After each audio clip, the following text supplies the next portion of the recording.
अस्सलाम वालेकुम वरहमतुल्लाहि वबरकातुहू। फ्रेंड्स, आपके सामने जो यहाँ पर देखिए सबक दिखाई दे रही है, यानी नज़्में दिखाई दे रही है। देखिए बरसात, नेक बनो नेकी फैलाओ, खुदा की शान, और एक है नात। तो यहाँ पे देखिएगा जमात सुवम में एक नज़्म है जिसका नाम है बरसात। तो इसके जो लिखने वाले हैं वो है अल्ताफ़ हुसैन हाली, जिनसे तो आप वाकिफ़ है, ठीक है।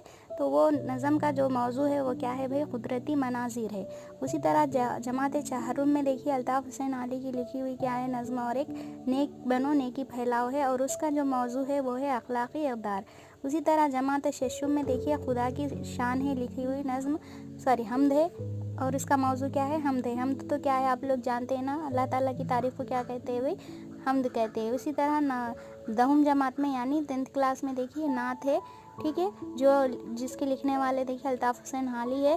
और वो नात कहाँ से मागोज़ की गई है बोल तो मध्य जज़र इस्लाम से